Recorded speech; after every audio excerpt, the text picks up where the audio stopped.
नमस्कार दोस्तों, मेरा नाम सोनू सिंह है और आप देख रहे हैं दिव्या कॉन्सेप्ट द विज़न। आज मैं यूजीसी पेपर फर्स्ट पर जो है मटेरियल लेकर आई हूँ। यूजीसी पेपर फर्स्ट पे जितने भी इंपॉर्टेंट टॉपिक हैं, चाहे वो टीचिंग एप्टीट्यूड हो, रिसर्च मेथोडोलॉजी हो, कम्युनिकेशन हो, आईसीटी हो या एनवायरनमेंट से रिलेटेड हो या फिर आपका कम्प्रीहेंशन कैसे सॉल्व करना है, उन सभी पे मैं बात करूँगी। लेकिन जो मेरा आज जो मैं लेकर आई हूँ वो आईसीटी पे मैंने शुरुआत की है। आईसीटी पे मैं वीडियो लेकर आई हूँ और मेरा जो टॉपिक होगा, जो भी मैं पढ़ाऊंगी, वो 2023 में जो टॉपिक ऐड हुए या जिनसे क्वेश्चंस पूछा गया है, जिस ऑल ओवर सब्जेक्ट, जैसे मैं पॉलिटिकल साइंस की स्टूडेंट हूँ तो सिर्फ पॉलिटिकल साइंस में पेपर फर्स्ट में जो क्वेश्चन पूछे गए हैं मैं उसको सॉल्व नहीं कर रही हूँ। जितने भी सब्जेक्ट में पेपर फर्स्ट जो था उसमें आईसीटी से रिलेटेड जो भी क्वेश्चंस आए हैं या फिर 10 सालों में जिन पे क्वेश्चंस उठे हैं, मैं उन सब टॉपिक पे चर्चा करूंगी। हर एक टॉपिक पे जब मैं डिस्कस करूंगी तो मैं आपको ये भी दिखाऊंगी कि साथ में क्वेश्चंस कैसे पूछे गए हैं, इस टॉपिक से रिलेटेड क्वेश्चंस कैसे आए हुए हैं या आने की संभावना है। तो चलिए ज़्यादा टाइम नहीं लेते हुए, आज जो मैं आईसीटी पे जो वीडियो लाई हूँ वो कंप्यूटर जनरेशन पे है। आपको लगता होगा कि कंप्यूटर जनरेशन शायद उतना इंपॉर्टेंट नहीं है, लेकिन कंप्यूटर जनरेशन पे क्वेश्चंस उठे हैं। तो चले आगे बढ़ते हैं। और कंप्यूटर जनरेशन पे जो मेरा फर्स्ट जो टॉपिक है, ये इस कंप्यूटर जनरेशन एनालिटिक टाइप पे मैं जो टॉपिक लाई हूँ, इसमें फर्स्ट जनरेशन की बात करूँगी। फर्स्ट जनरेशन 1940 और 1956 के बीच आया था। देखिए, जैसे जैसे जनरेशन इम्प्रूव होगी वैसे वैसे हमारी टेक्नोलॉजी भी इम्प्रूव हुई है और वैसे वैसे हमारा कंप्यूटर फास्ट हो गया, चीप हो गया, या उसको मैनेज करना या फिर इसे खरीदना आसान हो गया। देखिए, और साथ में इसकी वेट भी कम हुए। तो इस जनरेशन में जो कंप्यूटर टेक्नोलॉजी डेवलप हुई है उसको कहते हैं वैक्यूम ट्यूब्स। वैक्यूम ट्यूब्स की मैंने पिक्चर भी बनाई है, आप इसको जाके गूगल से और अच्छे से देख सकते हैं, मैंने कोशिश की है बनाने की। तो वैक्यूम ट्यूब्स जो है वो फर्स्ट जनरेशन का है और इससे क्वेश्चन में मैं दिखाऊंगी कैसे आए हैं। साथ में इस समय के जो कुछ एग्जाम्पल्स हुए, जैसे IBM 650, IBM 701 एक्सेट्रा, ये काफ़ी हैवी कंप्यूटर होता था। इस जनरेशन में कंप्यूटर काफ़ी हैवी होते थे। स्टार्टिंग में जो प्रोसेसर बना उसको IBM पहले देखते आप देख रहे होंगे कि IBM है, IBM हुआ। बाद में जो है इंटेल आया है, जो मैं आगे आपको बताऊंगी। सेकेंड जनरेशन का जो डेवलपमेंट हुआ वो 1956 से 1963 से में इसका डेवलपमेंट हुआ है। और इस समय जो कंप्यूटर जो था वो काफ़ी छोटा हो गया। छोटा होने के पीछे कारण ये था कि जो टेक्नोलॉजी, मेन टेक्नोलॉजी जो यूज़ हुई है ना, वो ट्रांजिस्टर टेक्नोलॉजी, जो मैंने बनाया भी, आप ध्यान से देखें कि ट्रांजिस्टर टेक्नोलॉजी जो मैंने बनाने का प्रयास किया है इस सेकेंड जनरेशन में डेवलप हुआ। ट्रांजिस्टर टेक्नोलॉजी के आने से क्या हुआ, बहुत छोटा करके अणु के लेवल पे यहाँ पे आप देखेंगे कि टेक्नोलॉजी जो है छोटा किया गया। जो काफ़ी हैवी था, वैक्यूम ट्यूब्स काफ़ी हैवी था, तो उसको टेक्नोलॉजी को छोटा करके ट्रांजिस्टर टेक्नोलॉजी इस समय डेवलप हुई। इस समय का जो एग्जांपल है वो IBM 1400 सीरीज ही चल रहा है। IBM 7090, IBM 7094, ये सारे एग्जाम्पल है कंप्यूटर के। मैं दिखाऊंगी किस तरह से क्वेश्चंस आए हुए हैं, वे लेटेस्ट जून में आए हुए हैं, वो भी मैं दिखाऊंगी। थर्ड जनरेशन जो है वो 1963 टू 1971 में आया। इस समय जो था वो टेक्नोलॉजी जो आई वो इंटीग्रेटेड सर्किट है। इंटीग्रेटेड सर्किट क्या, जब कई छोटे छोटे ट्रांजिस्टर को नैनो लेवल पर एक साथ फिक्स किया गया तो उस वक्त तो क्या बना, ये आपका इंटीग्रेटेड सर्किट बना। जो मैं बोल रही हूँ उसको आप सुनते सुनते भी लिख सकते हैं, ठीक है। तो थर्ड जनरेशन में इंटीग्रेटेड सर्किट डेवलप हुआ और यही से जो है आप देखेंगे कि कंप्यूटर के समय कंप्यूटर टेक्नोलॉजी में बूम हुआ। मतलब इसके बाद वाला आप देखेंगे काफ़ी ज़्यादा नया कंप्यूटर जो हमारा जो फोर्थ जनरेशन है उसमें जो है सुधार हुए। कैसे हुए, इसी इंटेल इंटीग्रेटेड सर्किट के जरिए माइक्रो प्रोसेसर बना, वो मैं बताऊँगी आपको। तो ये देखिए, मैंने बनाने का प्रयास किया है और इसके example IBM 360, IBM 370 etcetera computer हैं। तो ये आप देखें कि कंप्यूटर जो आप डेली लाइफ में यूज़ करते हैं उस शेप में आ गया। अभी भी देखिए, वो जो मैंने बनाया है ना कंप्यूटर, वो कंप्लीट उस शेप में नहीं है, लेकिन थोड़ा बहुत जो है इंटीग्रेटेड सर्किट की वजह से आ गया। और मैंने आपको क्या बताया, सबसे पहले वैक्यूम ट्यूब आया, उसके बाद ट्रांजिस्टर टेक्नोलॉजी, कई ट्रांजिस्टर टेक्नोलॉजी को नैनो लेवल पे जब फिक्स किए तो क्या बना, इंटीग्रेटेड सर्किट बना। अब आप फोर्थ जनरेशन में देखेंगे कि यहाँ पे जो माइक्रो प्रोसेसर का जो डेवलपमेंट हुआ, माइक्रो प्रोसेसर मतलब CPU सीपीयू का जो डेवलपमेंट हुआ वो कैसे हुआ, तो कई लेवल पे, बहुत सारे लेवल पे जब इंटीग्रेशन होता है, बहुत बड़े लेवल पे जब इंटीग्रेशन होता है, जैसे आईसी का यानी इंटीग्रेटेड सर्किट का बहुत बड़े लेवल पे जब हुआ इंटीग्रेशन, तब वहाँ पे सीपीयू डेवलप हुआ, जो कि आज के जनरेशन का जो आप देखते हैं, जो माउस मैंने बनाने का भी प्रयास किया है, जो कंप्यूटर बना है अभी जो जनरेशन में आप देखते हैं, वो सारे कंप्यूटर इसी फोर्थ जनरेशन में डेवलप हुए 1972 से 2010 में। इसको VLSI भी कह सकते हैं, very large scale of integration हुआ, बहुत बड़े लेवल पे इंटीग्रेशन किसका हुआ, इंटीग्रेटेड सर्किट का, ठीक है।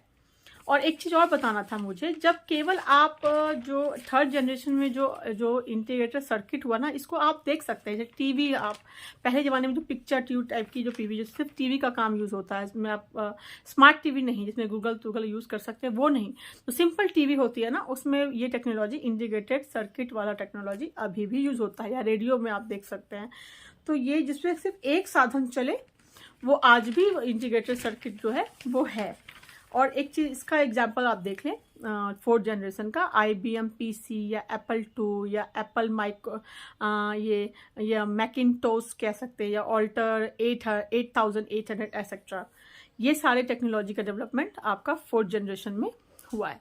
देखिए फिफ्थ जनरेशन जो आया है ना, वो मैं बोल देती हूँ, शायद आपको दिख नहीं रहा होगा, फिफ्थ जनरेशन जो है वो 2010 के बाद आया। देखिए मैंने 1 2 3 4 सारे जनरेशन बताए कि उस जो है 1 2 3 4 जनरेशन जो हुआ, इस 1 2 3 4 जो जनरेशन का जो डेवलपमेंट हुआ ना, उसमें आप देखेंगे कि हार्डवेयर के क्षेत्र में जो है इम्प्रूवमेंट हुआ, सॉफ्टवेयर के क्षेत्र में इम्प्रूवमेंट नहीं हुआ। 2010 तक जो है वो हार्डवेयर के क्षेत्र में इम्प्रूवमेंट हुआ, चाहे वो फर्स्ट जनरेशन का वैक्यूम ट्यूब क्यों ना हो, या सेकेंड जनरेशन का आपका ट्रांजिस्टर टेक्नोलॉजी क्यों ना हो, या थर्ड जनरेशन का आपका इंटीग्रेटेड सर्किट क्यों ना हो, तो ये, और या फिर फोर्थ जनरेशन का जो माइक्रो प्रोसेसर पे जो डेवलपमेंट हुआ जिसको सीपीयू बोलते हैं, उसमें किस क्षेत्र में आप देख रहे हैं कि इम्प्रूवमेंट हुआ, उसमें आपका हार्डवेयर के क्षेत्र में इम्प्रूवमेंट हुआ। तो अब जो फिफ्थ जनरेशन का जो इम्प्रूवमेंट होता है, वो कहीं ना कहीं सॉफ्टवेयर, देखा गया कि सॉफ्टवेयर के फील्ड में भी इम्प्रूवमेंट की आवश्यकता है, तो सॉफ्टवेयर के फील्ड में जो है फिफ्थ जनरेशन का इम्प्रूवमेंट हुआ। वो नीचे आपको शायद दिख नहीं रहा होगा, तो मैं जो बोल रही हूँ आप उसको सुन लीजिए। तो फिफ्थ जनरेशन में क्या हुआ, 2010 के बाद आया, तो उसमें क्या आप देख रहे हैं, क्या इम्प्रूवमेंट हुआ, वहाँ पे आया नैनो टेक्नोलॉजी, या फिर आर्टिफिशियल इंटेलिजेंस के क्षेत्र में डेवलपमेंट, या क्वांटम कंप्यूटेशन के क्षेत्र में डेवलपमेंट। तो नैनो टेक्नोलॉजी क्या है, एक ऐसी छोटे लेवल पे जो है मशीन बनी, जो कि काफ़ी छोटे लेवल पे जो है, या आप सपोज जैसे कि आप मेडिकल फील्ड में देखें, या आँख के ऑपरेशंस के लिए आप देखते हैं, या फिर देखते हैं किडनी का ऑपरेशन भी होता है, तो उसमें भी देखते हैं कि जो है लेज़र रे से आपका ऑपरेशन तक हो जाता है, तो ये नैनो टेक्नोलॉजी का ही देन है। उसके बाद आप क्वांटम कंप्यूटेशंस अगर देखें, तो कहा जाता है कि फ्यूचर को भी ये फ्यूचरिस्टिक होगा, या फ्यूचर को भी ये देख सकता है आने वाले समय में।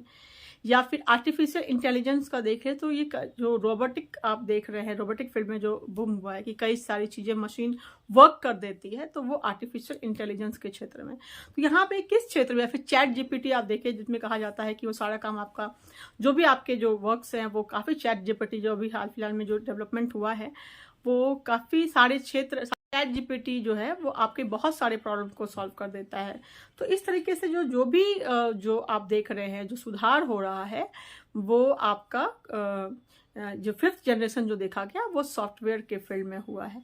बस ये सारे क्वेश्चंस हैं, ये सारे ये सोचेंगे कि ये किससे क्या क्वेश्चंस आ सकता है, इससे भी क्वेश्चंस आया हुआ है, वो मैं आपको दिखाती हूँ। जो भी मैंने आपको पढ़ाया है, जो भी जनरेशन से मैंने क्वेश्चंस पढ़ाए हैं, जो पढ़ाया है टॉपिक, देखिए उससे रिलेटेड क्वेश्चन आया है, जून 2023 में भी आया है, और भी जो प्रीवियस एग्जाम्स में क्वेश्चंस पूछे गए हैं, आप इसको देखें।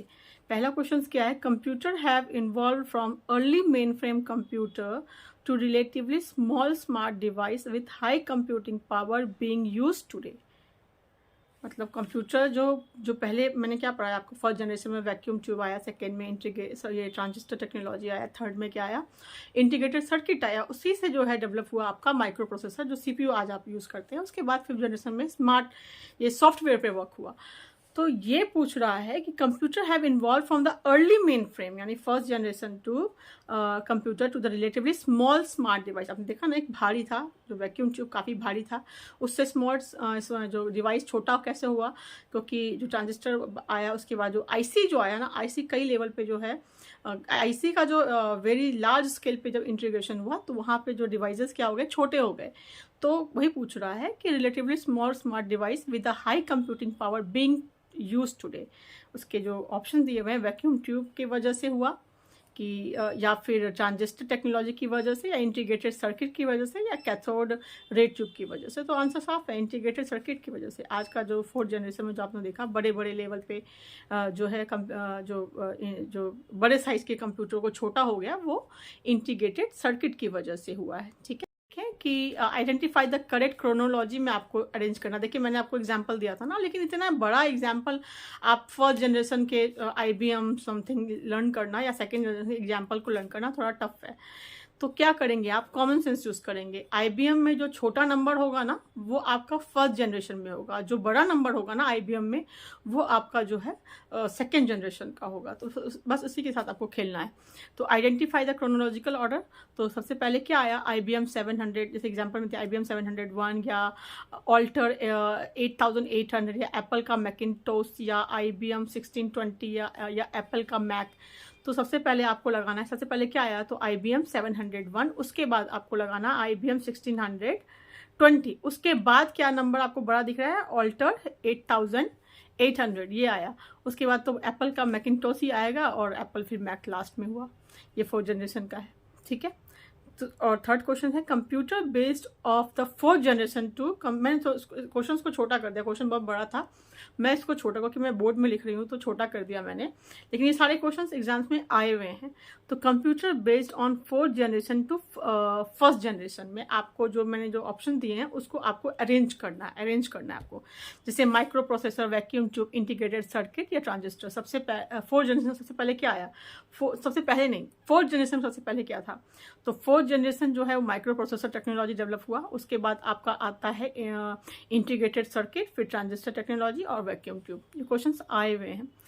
फोर्थ क्वेश्चन है computer have involve from early mainframe to the relatively small smart device with the high computing power used today, which of the following inventions contributed to reduce the physical size of the computer? Physical size of the computer किसने किया, integrated circuit ने किया होगा ना।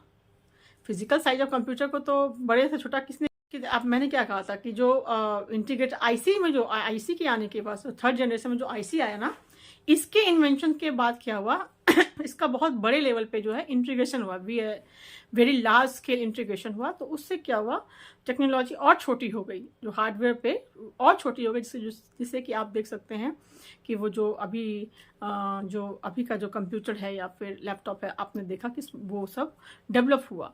तो किसकी वजह से, तो आईसी की वजह से। तो क्वेश्चन में भी है वैक्यूम ट्यूब, आईसी, रजिस्टार कुछ नहीं है, रजिस्टार मेमोरी जो मैं पढ़ाऊंगी सीपीयू में, सीपीयू के मेमोरी के टाइप जब मैं कंपोनेंट्स पढ़ाऊंगी ना तो उसमें वो मैं पढ़ाऊंगी, सॉलिड स्टेट मेमोरी, इसके बारे में मैं पढ़ाऊंगी।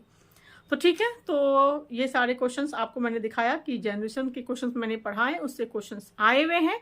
ये क्वेश्चंस जितने भी एग्जाम जो पेपर फर्स्ट में जो भी पेपर हुए हैं उसको मैंने ध्यान में रख के ही बनाया।